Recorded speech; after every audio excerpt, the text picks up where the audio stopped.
Coucou tout le monde, comment allez-vous? Nous ça va très bien et nous sommes très heureux de vous retrouver dans une nouvelle vidéo. Et, la semaine ici a été assez agitée, nous allons dire ça comme ça. Et on va commencer tout simplement par vous expliquer qu'à New York il y a eu un couvre-feu pour la première fois depuis des années. Je crois que même lui ne se souvient pas avoir vu un couvre-feu avant à New York et ce couvre-feu entraîne énormément de destruction par la suite puisque les casseurs sortent quand même le soir et tout ça. Et je vais vous expliquer un peu une nuit que j'ai passée, c'était mardi soir où j'étais dans l'Upper East Side qui est le quartier assez riche de New York où il y a eu donc le couvre-feu à partir de 20h et une destruction, je n'ai jamais vu ça. Entendre les policiers, les sirènes de pompiers, des tirs des tirs au pistolet, je pense que c'était des tirs au pistolet, c'est des balles en plastique et du gaz lacrymogène. Tout ça à partir de 20h dans un quartier super riche, quoi, on va dire. Do you ever remember having a curfew in New York? Not in my lifetime. Never. No. Not through Dans toute sa vie, riots, il n'a jamais eu blackouts, 9/11, never.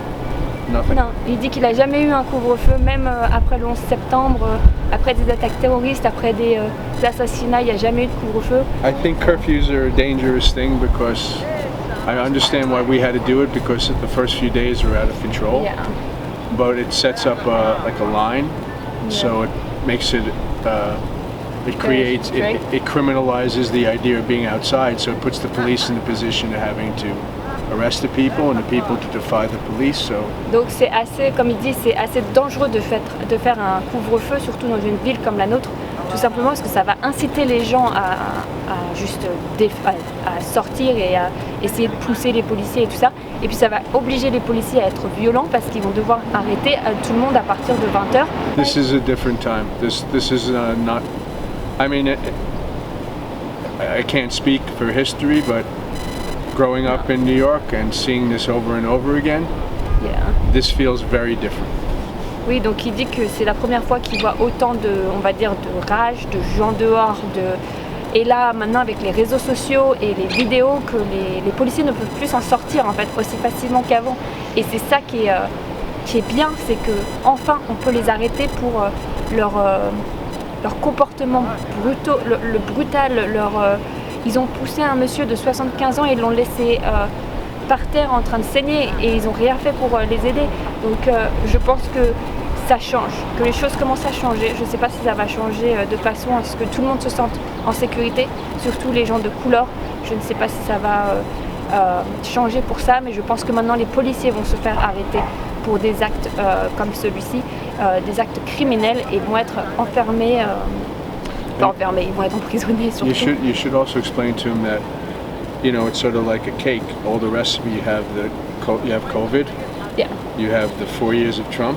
Yeah. You have everybody being out of work. Yeah. You have, and then in the last month you had the guy get shot in Georgia. You had the woman get shot in her apartment while she was sleeping, and then you had this George Floyd. Yeah. Who said, "I can't breathe," which is exactly what the other guy said. So all of these things coming together.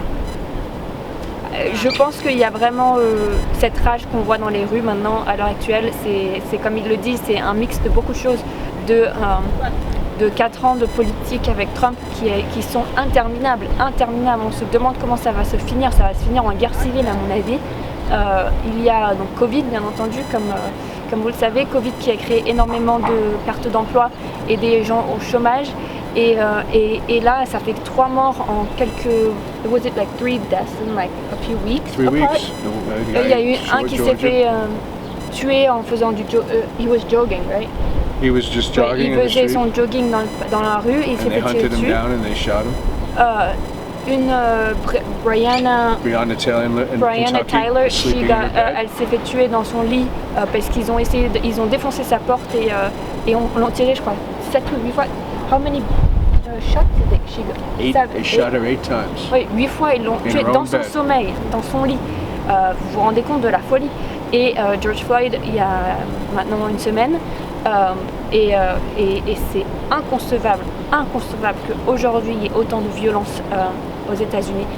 Il faut absolument que le président soit destitué ou qu'il parte dès que c'est possible. Et parce que c'est pour notre souvenir personnel aussi. Et on veut se souvenir de ça parce que je sais que le temps fait qu'on oublie beaucoup de choses et cette chaîne YouTube est faite pour nous souvenir de choses comme ça. And I wanted to talk about the Trump on Monday when he shot people out of the White House. Did it ever happen before? No, that's the whole thing. That everything you're seeing right now in America, never. This is not normal.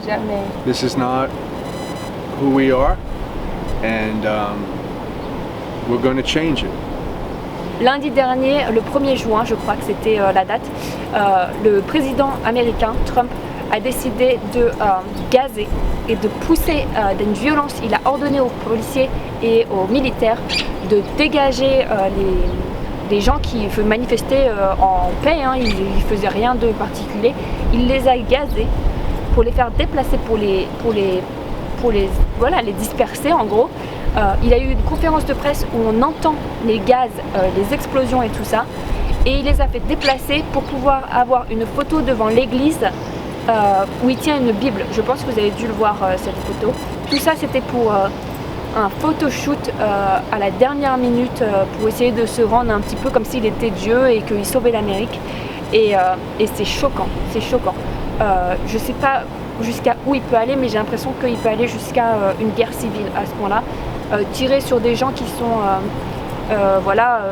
qui manifestent en paix, qui ne t'ont rien demandé, qui sont là pour essayer de faire changer les choses. Vous les gazez, je sais pas, enfin, c'est un peu de la dictature à ce moment-là.